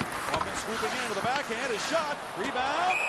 Brizgalov coolly gathers that puck in and covers it up. Maxine Talbot, great anticipation. He was anticipating Sikora when he got that puck to feed it up. It didn't happen, but you see Talbot playing alongside that Malkin unit now. We talked about the Penguins' struggles on the power play tonight. Can't say that Sergei Gonchar could do everything on the ice, but he certainly helps on that power play unit. You're looking at number 55 from this morning. Once again, he tweaked his groin in Saturday's victory over Atlanta last weekend. Number 55 did take the ice, continues to practice, though head coach Michel Therrien says he's not ready to put him back on the ice just yet, though after tonight's showing on the power play, I'm sure he's very tempted to. Maybe we'll see him Wednesday. Oh, a good chance for Sikora off the draw as a puck hit a skate, came right to him, but he couldn't finish the play. Brizgalov, Bob, seems to be seeing the puck very well. He's very calm in the net. And when that puck's loose around him, he finds it very quickly and coolly is able to cover it up. Yeah, I think he's really focused. And right now, you see Talbot on this Malkin unit. The shift before it was Larocque. Eric Christensen getting the 9 of hearts right now for Mike Therrien. Sikora steals. Talbot behind the net. Talbot works it to the corner for Sikora and now to Malkin.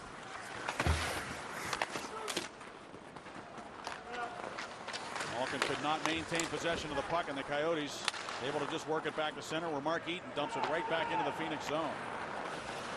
I don't think you can feel comfortable if you're a Penguin fan in this hockey game. You've had umpteen chances to get that second one on the board. It hasn't happened. You've kept the Coyotes in the game. Mark Eaton has the puck now, sends it out to center. They are very much hanging around in this game. And there's Schustrom, former first-round pick. Eaton able to chop it away, but Schustrom gets it again. Frederick Schustrom works it up to the point. Matt Jones with a wrister wide of the goal. Winnick is there. Good work in deep by Mark Eaton to get it up the boards to Evgeny Malkin, who gives ground now. And Malkin trying to wind it up here against the Coyotes. Taken by George Larocque, who tries to get it down the boards. Surrounded by Coyotes here. And puck does squirt back to center, where Eaton dumps it in behind the Coyotes goal, taken there by Brizgalov. Brings it to the near corner. Christensen on the ice now, along with Adam Hall and Maxime Talbot. That's George Larocque staying out here. And Larocque goes after the puck, and now Hall works it to the corner for George Larocque. Christensen looks at the net, shoots one hard, but saved by Brizgalov again, making it look easy on Eric Christensen. Yeah, he's a guy that can go down on his knees. He's got such a big upper body that his shoulders are at the crossbar. Unlike some of the smaller goaltenders. You know, we were in Toronto the other night, and we saw that, you know, their goaltender, 5'10" stay. But Brizgalov has got that height and that size up on the shoulders. 6'3", 210-pounder.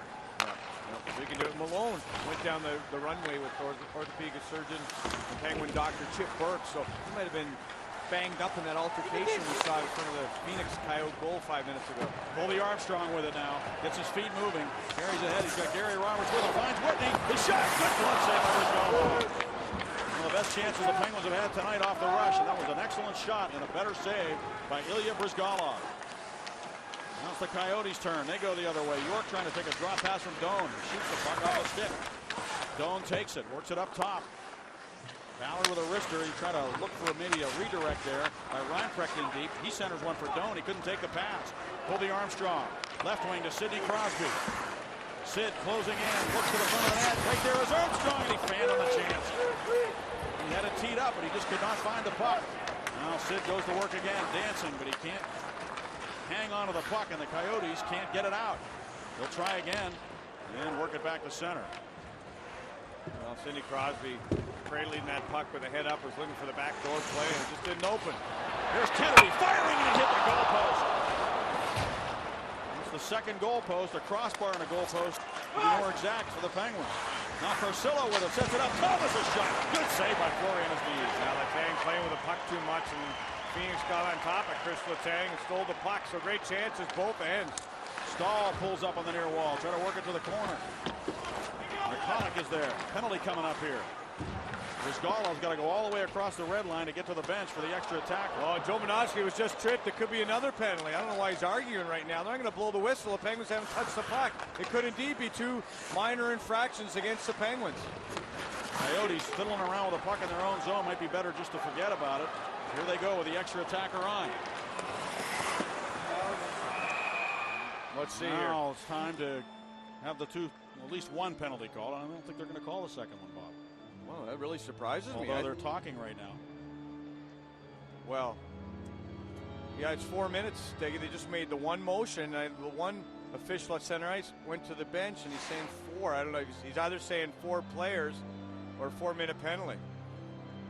2 minutes and 2 minutes. There's the post by Kennedy, far side. What a snapshot. And then Marc-Andre Fleury makes a big save after a turnover by Chris Letang. So you got a couple of penalties, and a lot of times the goaltender will not come out of his zone, Staggy, when the puck is there, even on delayed call. He'll wait till the puck goes up ice, because you saw Jovanovski came to the front of the net. If it wasn't a penalty call, he loses control and it goes into his own net. It's a goal. That's why the goaltender will sometimes wait, but Brizgalov went right off the ice in the first delayed penalty.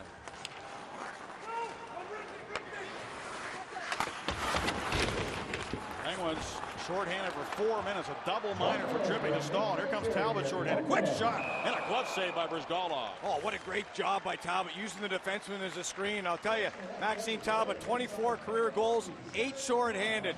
33% of his goals coming via the shorthanded route. Did you see him look one way and then fire it through the legs of the defenseman? The ankle looks good. Pretty creative offensive player, Maxime Talbot, and really does not get very many opportunities to show his creative side. He won the Guy Lafleur Award and a playoff award in Quebec Major Junior Hockey League, so he's got those offensive talents. Colby Armstrong trying to disrupt the flow of the Coyotes on their power play. This is a huge opportunity for Phoenix to tie this game before the end of the period. The Penguins got a late goal in the first to make it 1-0, and it's still holding up. Mark Eaton moves it up the boards for Colby Armstrong. 3 Coyotes were trapped in the play, so Colby's got a lot of time and space. And he's got a forward there. He should have tried to beat Mike York, send him and claim the defense there. That would have been a great time for Colby Armstrong to try to dance somebody. Now Mueller hauls it in. Here's Peter Mueller. Big, strong center iceman. Lewanowski back to Mueller. Hall trying to break up these plays here as the puck comes back off the near corner to Mike York. York swings it down the wall. Taken there by Thomas to York. He's at the point. He lost the puck. It came out. Brought it back in with less than a second remaining in the period. This power play will continue for 2 minutes and 46 seconds. When we go to the third period, the Penguins leading 1-0 on a goal by Maxime Talbot, his 6th of the year. One of the greatest goals we've seen scored this year was Colby Armstrong coming down the off wing, flipping the puck to the center. His first goal this season. Absolutely beautiful. And you would have loved to see him try something shorthanded there on Mike York. Certainly a liability, you would say, defensively. Certainly a talented hockey player, but not a defenseman by trade. And there's Larocque into the kitchen right now. Carcillo, some words for the 2 players that were exchanged in trade. Look at the shots.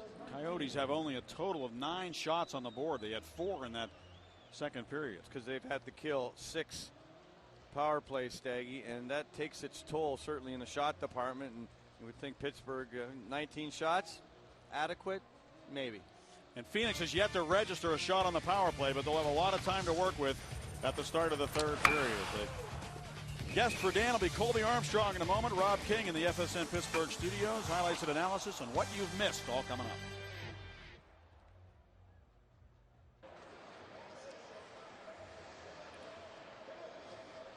Only 1 goal has been scored in this hockey game. And there's some chances at both ends of the rink. Here's the Acura recap of what you've missed.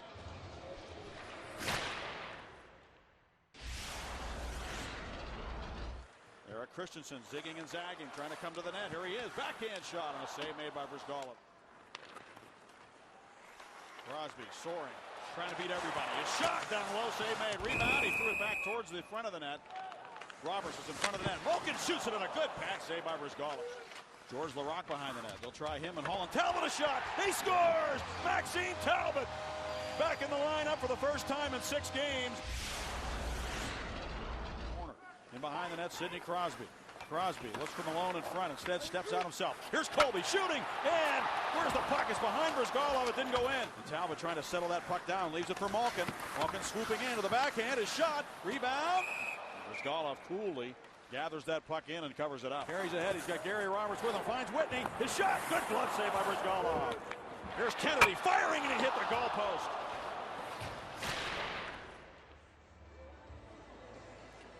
Moments ago, Bob spoke with Penguins assistant coach Andre Savard. Well, Andre, you got a big penalty kill here. 2:46 on the double trip to Stahl. Are you going to be using Malkin and Crosby, do you think, up front a little bit? Obviously, Michelle's got the last decision. I would think Crosby will get in there for sure. I'm not sure about Malkin because it's a 1-0 game, and you got to put some people with experience. And Sid has been gaining a lot of experience. Gino, we just a few times we put him in there. So in the 1-0 game, I think you got to be careful, and I would think Sid will get in there. Andre, the team could be a little frustrated by not scoring on the power play, but how do you deal with that mentality going into the third period with a 1-goal lead? Well, we just ought to make sure we play a very, very good period here. We kill the penalty, go from there, and keep the good habits. I think it's a team where you have to play the good system. We have to play the system we're not giving anything, and that's what we got to keep doing. Not giving anything, and eventually if we get scoring chances, let's try to build more than a 1-0 lead. All right, thank you very much for your time, Andre. Thank you. Take care. Bye.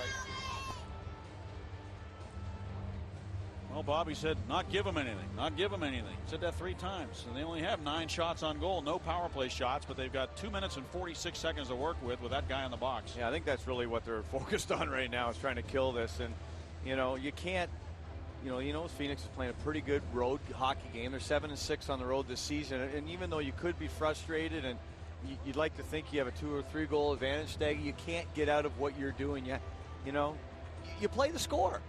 And you put the past in the past. 0 for 6 or 0 for 7 on the power play, so be it. You look to this kill now, and like Andre said, then you move forward in the period. And I've said for Phoenix, boy, they got to be loving this. They get fresh ice, fast, flat ice right now, and they have 2:30 or 2:46 to work with. If they get one in the first 46 seconds, then of course they get a full 2 minutes again. Dan Craig, I mentioned, was here to look at the ice.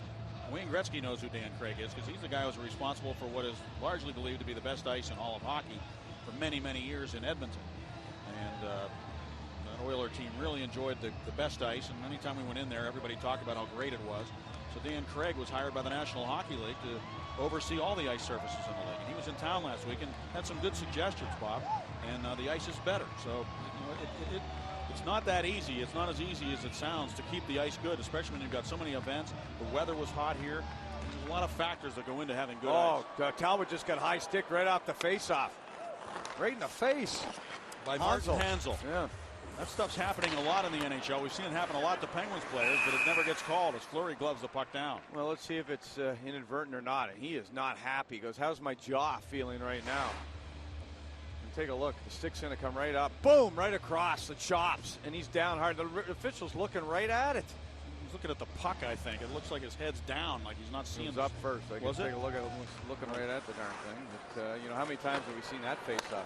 That's a high. That should have been a penalty. You got to be in control of your stick.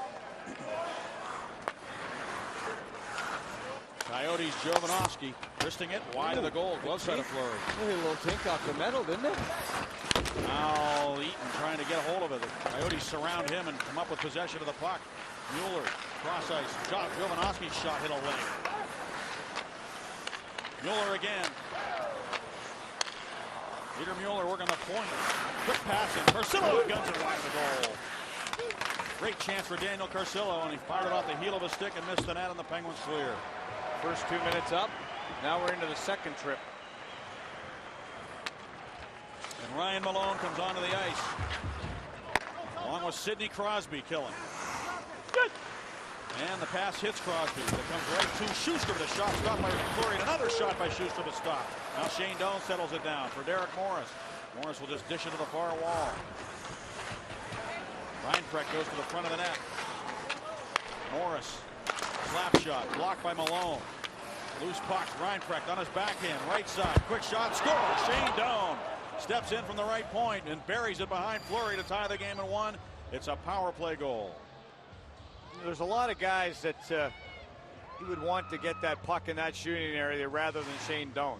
He would be the first on my mind if I'm a Phoenix Coyote, and certainly they found him. They got on the puck. Look at the lifting of the stick there. Whitney's stick is lifted, and then that backhand pass by Reinprecht and Marc-Andre Fleury trying to get out there, trying to cut down the angle. There's the lift of the stick.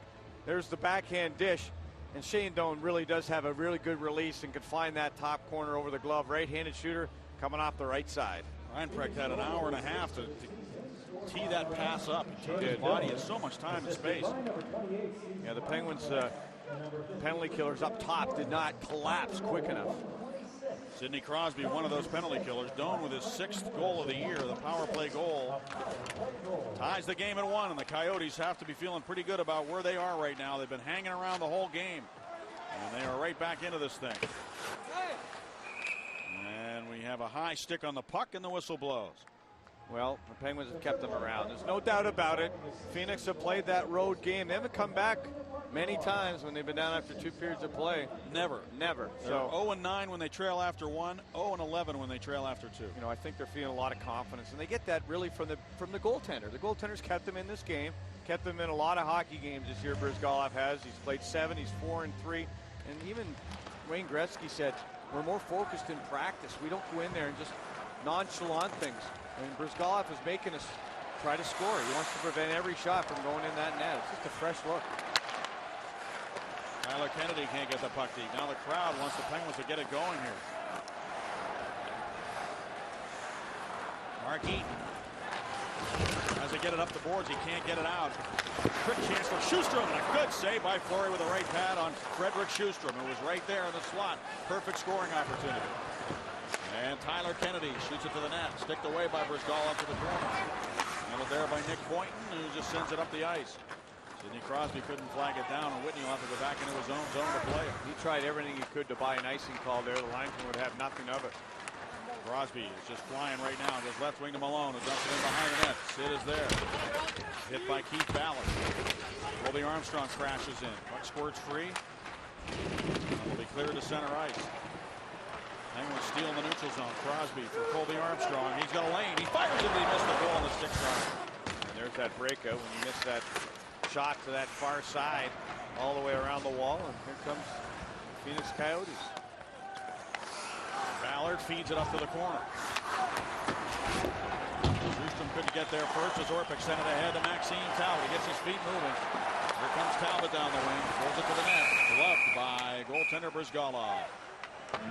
Well, Shane Doan, the captain of Phoenix, he was the captain of the World Championship Team Canada last year in Russia. And there he is alongside these people that have scored 256 goals for Sakura, no hat tricks. Shane Doan, 205 goals, no hat tricks.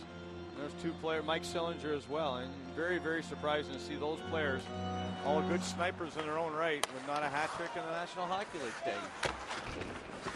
George Laraque works it to the corner to Adam Hall. Penguins' fourth line responsible for the goal tonight. Maxime Talbot scoring it at the end of a power play after it had just expired in the first period. Laraque again. He's the one who made the play from behind the cage. Now pinching down is Sador. Finds Laraque, but the pass up in the air. He couldn't flag it down on the end board. Letang pinched in to keep it alive, and Larocque's got it. George Laraque doing a great job protecting that puck behind the net. Finds Adam Hall. Back for Laraque. Mueller all over him. Talbot steps in to try to help out, but they go up to Hall instead, who sends it back around to the near side. Penguins keeping that puck along the boards, but not able to get it to the front of the net.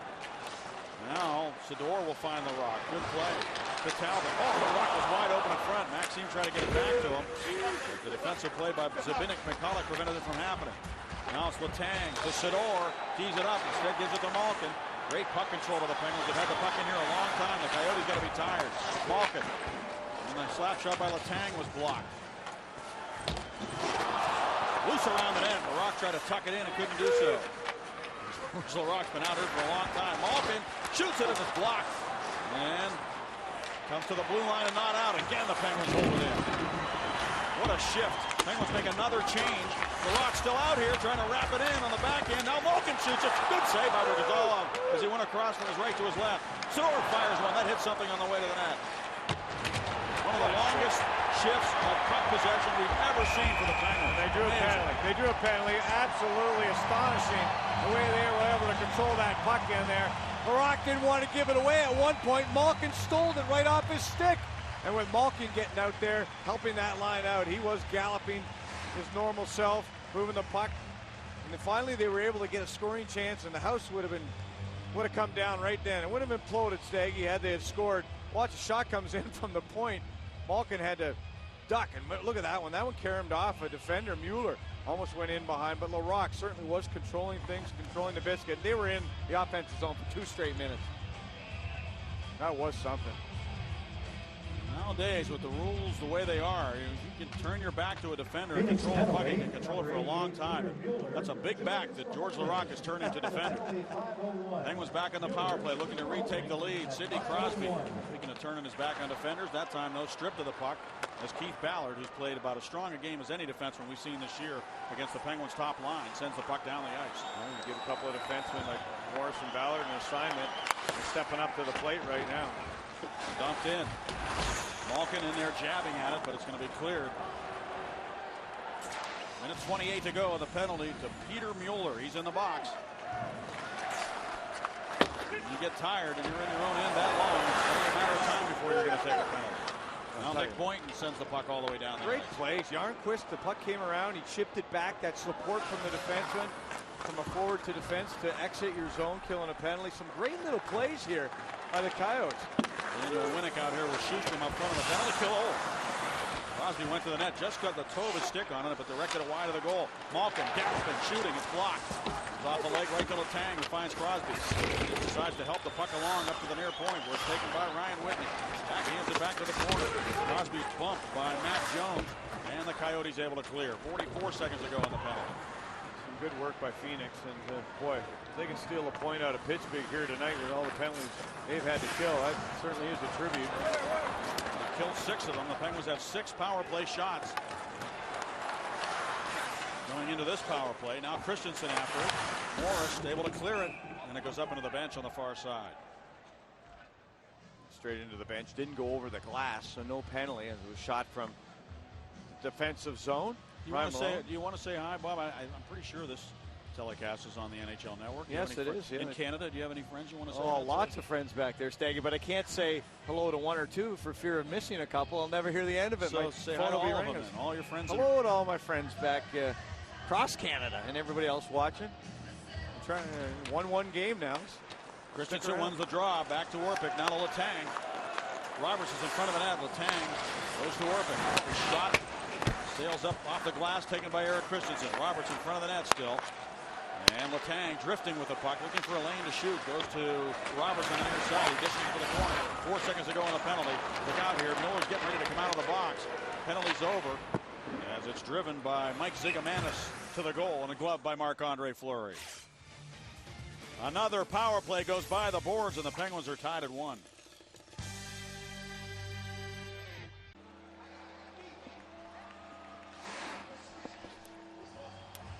Well, take a look at this. We sped it up. Just under 2 minutes shift for George Laraque. Look at him work behind the net. Left, right, left, right, left, right.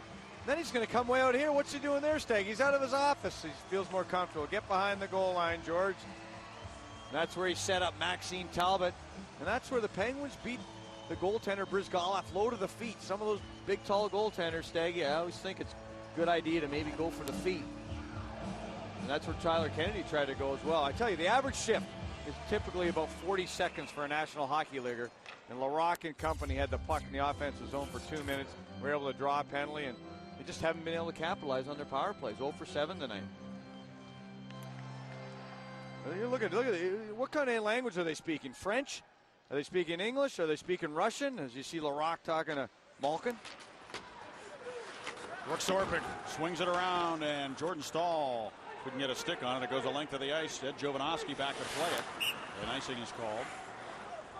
Malkin, he just sits there and he's got that little smile on his face in the locker room watching George and his antics in the morning. Of course, Maxime Talbot, his roommate. You know, he did his first English interview last week, Stagger. We found out he likes sushi, one of our favorite foods. Sushi and spaghetti, he said. Yeah. Not necessarily together. but maybe. Maybe, yeah.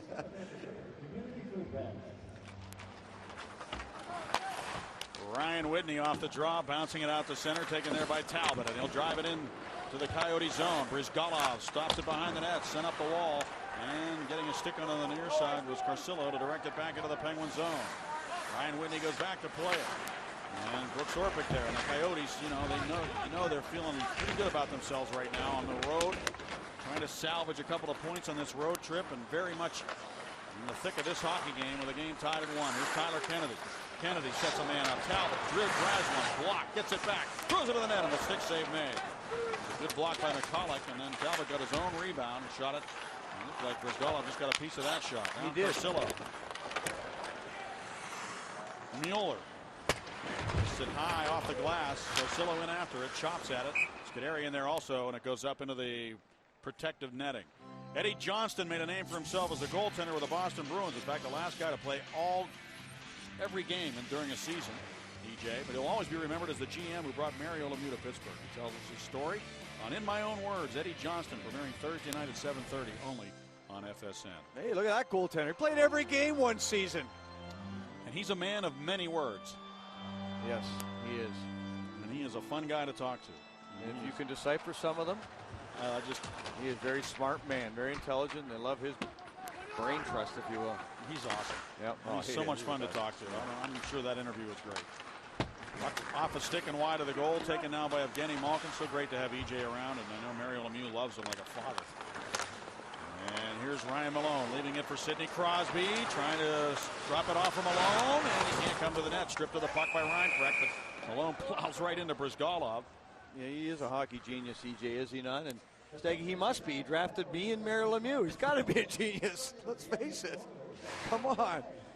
Hey, this is one way to get into Brizgalov's kitchen, and really, he has been focused tonight, Brizgalov. See him looking at the puck there? And there was an opportunity right before this when Talbot had that shot last shift. Brizgalov made the stick save. It went up and hit the glass behind him. I saw him turn around and focus to see how the carom was going to come off the glass. I mean, he really is focused on the biscuit tonight, even more so than I see most goalies. By the way, we want to say hello to Wayne Adams, father of Scotty Adams, who's going in for knee replacement surgery. He watches all the games, so good luck with that. I know that's not an easy thing to go through, but you'll feel a lot better in a few weeks. Puck is driven in by Peter Sikora around the horn and taken now by Nick Boynton. Stripped away by Sikora, who dumps it to the opposite corner. Winnick is there. And a good outlet there for the Phoenix Coyotes. They've done a good job of moving the puck out of their own zone. They're just challenged offensively. They can't score goals the way a Wayne Gretzky team would love to be able to score them. Yeah, their power play, which they haven't had many tonight, has really let them down. They don't have any power play goals now going into the fifth hockey game, and you don't score on the power play in your challenge stage. It's tough. Well, they got the one here tonight. That's right. Jovanovski works it to the corner. That may give them the point they need, and that is the reason. Now George Laraque tries to bring it ahead. They've scored only 59 goals coming into the game. Second fewest in the league behind the New York Islanders. Ursillo can't take the pass. Letang will take control. Seeks refuge behind the net here with 10:10 to go in the third period, and the game tied at 1. There's a nice outlet pass to George Laraque. Laraque moves it left wing. Adam Hall tees it up and guns it wide of the net. Brizgalov just eyed that puck all the way to the corner. He does track the puck well. Shane Doan looks ahead for Reinfrecht. Off his skate. And Brooks Orpik hands it off to Ryan Whitney. Backhand pass up the middle for Armstrong over his stick. Nick Boynton takes it, and now we get a whistle here. What's the? Is it too many men on the ice? Or what is it? Let's take a look here. As the referee points down to the Phoenix zone. Back in a moment. 9:44 to go in the third period. We're tied at 1. Is back with some t-shirts for the greatest. Well, Staggy, I count 6. How about you? That's 6 white jerseys. Alrighty, that would be too many men on the ice. And boy, what a way to win or lose a hockey game. An 8th power play chance for the Penguins. They're 0 for 7 tonight with a man advantage. 6 shots on goal. Ryan Whitney takes it now to Evgeny Malkin. Ryan Malone on the ice also, along with Sidney Crosby. Crosby, Malone, Malkin, Whitney, and Sidor. Ryan Whitney looking for a lane. Not easy to find one. They've done a good job of blocking shots. Whitney again. Here's a good play again. Good defensive play one more time by Matthias Jarnquist, who's been an excellent penalty killer here tonight for the Coyotes. He was fiddling around with that puck, not shooting it. Now Malkin will take charge. Looks at right wing to Sidney Crosby. Crosby pulls up inside the line and sends it over to the far side. Malone got a stick on it. Sidor will send it right back to the corner. Malkin can't find it, and it's cleared by Schustrom back into the Penguins. You talked about Jarnquist too. I mean, he has absolutely been splendid. It came from Dallas in a first-round draft pick. He was in that Ladislav Nagy trade, Staggy, and he's been really, really good for Phoenix. Crosby trying to figure out which way to go here. Great play as he finds Peter Sikora. Sikora busting in. Sets it up for Sid. Quick pass to Ryan Whitney. Back for Crosby. Penguins aren't shooting, and the fans getting a little frustrated. Letang lets it go, and a save made by Brizgalov. Letang got his own rebound. Able to work it all the way to the near side. Crosby relays it up to Whitney. Another quick relay. Letang shot off the heel of the stick. Brizgalov was right there in any case to make the save. Crosby again takes the shot. Letang, he scores! Christopher Letang on a beautiful setup.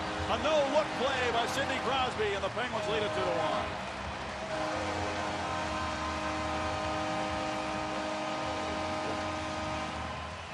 Shane Doan, the captain of Canada's World Championship team, Chris Letang, the captain of the World Junior Championship team. And Chris Letang was coming off the offside. The first time he whiffed on it. He tried to one-time. It was a hard pass. It came back around. The second time he stopped it. There's there's Sidney Crosby with the fake. He was able to sell the shot. Watch, Brizgalov is going to just be frozen. He sells the shot, passes it. Letang this time, Staggy. He doesn't try to one-time it. Knows he's got time, stops it, zings it in. Brizgalov got a stick on it. It got just over the line. A power play goal. Sometimes it's not how many you score, it's when you score them. And the Penguins needed to score one right there to retake the lead. And here they are again. Roberts comes to the net and it's stripped away from him. So Letang showing his ability with that right shot on the offside to get in position to score goals. And that's never going to happen with a left shot over there. Nope, you got 3 shots on that ship. Sidney Crosby, look out. Stoll hammers one in the save by Brizgalov. Came out to challenge. Brizgalov does everything so surgically on the ice. And he had to set up for that Sidney Crosby. Boy, did he sell it, eh? A big fake on the slap shot. Brizgalov unable to get across for Letang shot, and perfect setup. Here's another chance. Quick shot by Kennedy in the save made, or Hall in the save made. Big difference between Tyler Kennedy and Adam Hall.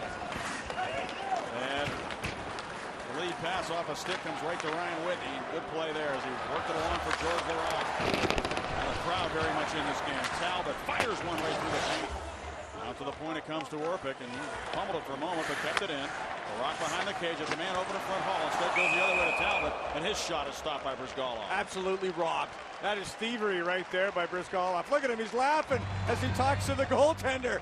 Was that fun? That was a great shot there, guys. He had words from Brizgalov. He said, I got you once, not this time. What a feed, Larac. Hello. And, wow. and Brizgalov just felt that. He was in position. And I bet you if he checks the other hand, he's got a fistful of dollars in that one. He still can't believe it. That puck was almost over the goal line when it went into the trapper at Brizgalov. Looked like he said, that's not fair. That was thievery right there. I was looking at Hall in the high slot and thought George might pass it to him, but Talbot instead, and Brizgalov was right there on the post to make the save. How about that combination? You got Larac and Talbot from one side and then the other. Here's a chance for Malkin. Ballard, the lone man back. Malkin pulls up. And he got upended by Ballard, who went crashing into the boards. Turnaround backhand pass by Malkin didn't connect, and Ballard went down hard. Did you see how fast Ballard came across? I mean, he got himself up and went to the bench. He's hurt, but I'll tell you, he hit Malkin with a lot of force there. He rocked him. There's another chance for Sapporo, and the shot was disrupted just as he went to pull the trigger.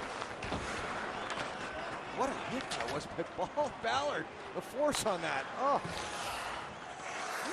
Daniel Winnick couldn't take the pass. It goes back into the Penguin zone, and Letang likes to keep his feet moving as he comes out from behind the cage, and he does here to make sure that puck gets out to center. So the Coyotes bring it right back in.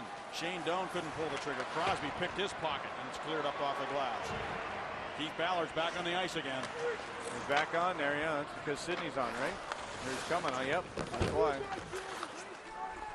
Well, he is a special defenseman, Keith Ballard. He's got it again. Well, they don't grow on palm trees, Staggy, but Ballard is right there playing with this Phoenix team and playing a tough brand of hockey. We don't get to see these clubs enough to get a great feel for them. Absolutely tremendous physical game. Brian Malone has it. Colby Armstrong comes over for support. Jovanovski confronts him in the neutral zone as he dumps it in behind the goal. Penguins on a power play goal by Chris Letang have taken the lead 2-1. There's a chance for Reinkrek off his skate. Not a good pass there. And the linesman gets in the way as Gary Roberts lugs that puck into the Coyote zone. Turns it over to Jovanovski. Coyotes will change it. Carcillo did not take the puck to the net. Back come the Penguins. Jordan Stahl inside-outside move against Thomas, and now he drops it off, and Kennedy shoots and scores! Tyler Kennedy wires it into the twine. On a pretty setup that time by Jordan Stahl, and the Penguins take a 3-1 lead.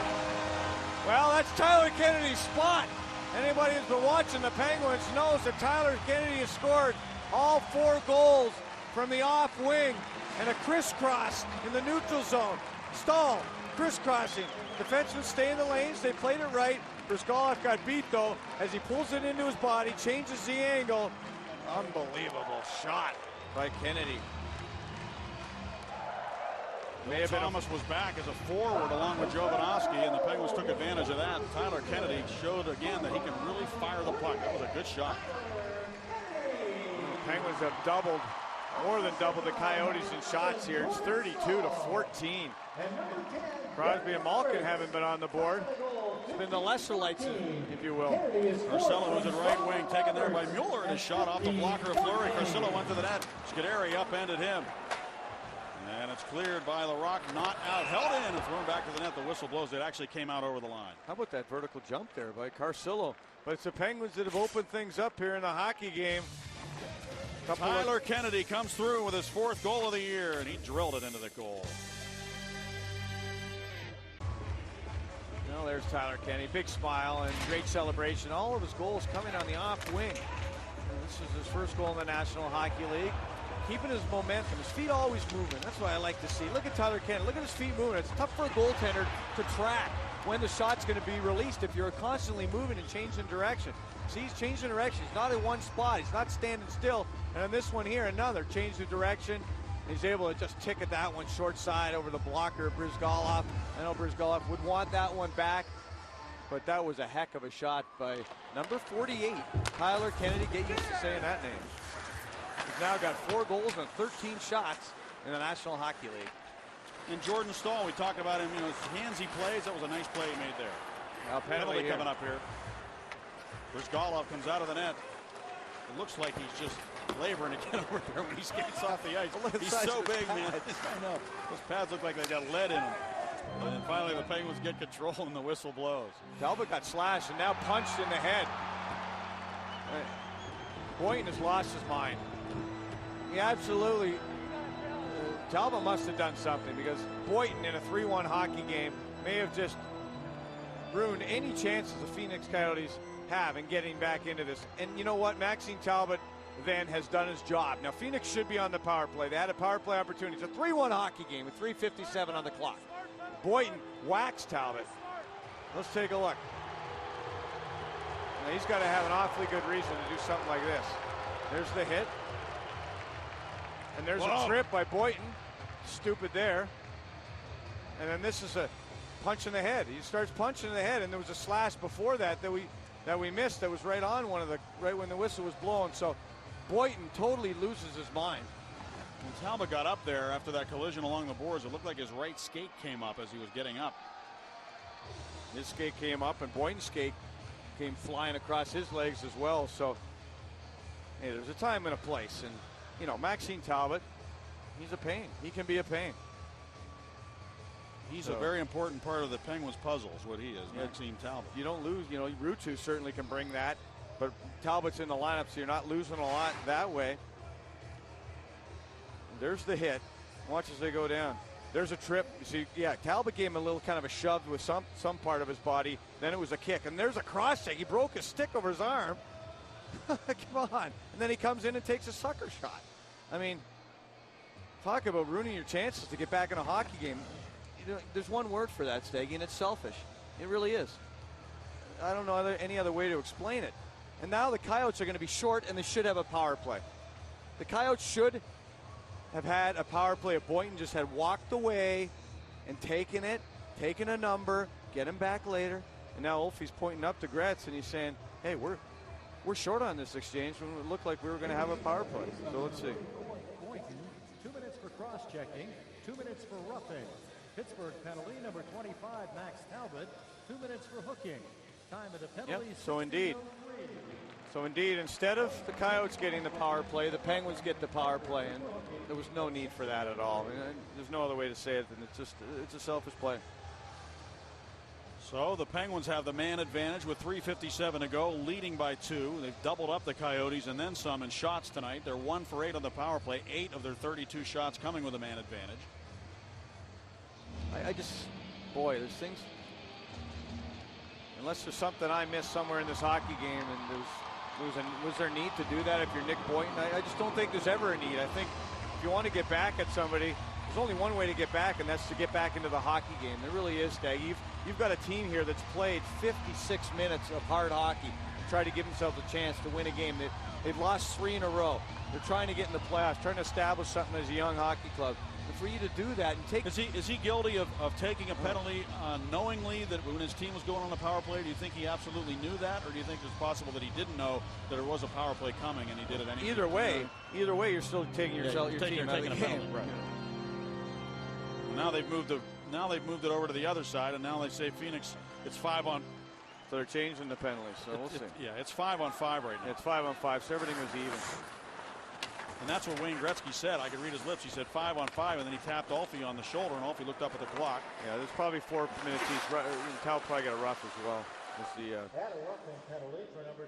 Now Crosby turns and shoots one, and the save made by Brzgalov. Colby Armstrong has control. Either way, the Coyotes should have been on the power play, and now they're not. Jovanovski headmans the puck off a skate. Crosby, that nifty little play just to get the Murphy dump and lift it up into the air so he could go to the bench. We don't see that much anymore. I haven't seen any pucks hit the clock here, Staggy, and we used to bet Murph all the time that he could hit the scoreboard during games, and he would do it. We'd lose our money. Now Brzgalov sets it up behind the net. Not that much, no. We wouldn't do that much. He was too good at it. Tyler Kennedy on the ice. Jordan Stahl applying back pressure on Keith Ballard. Well, there goes Ballard. Yep. Takes off into the Penguin zone. Carries in deep. Thomas with it. Thomas over to Pittsburgh. Get back to the point. Penguins get in the way of that. Jordan Stahl 2-on-1 developing here. Derek Morris the only man back. Could be a 3-on-1. Kennedy, Letang, Stahl. Here's the puck shot. Oh, off the side of the gate. Stahl can't tuck it in. Brzgalov got over there. It was a slow developing play. It looked like forever with that puck traveling across the paint. But Stahl couldn't finish it.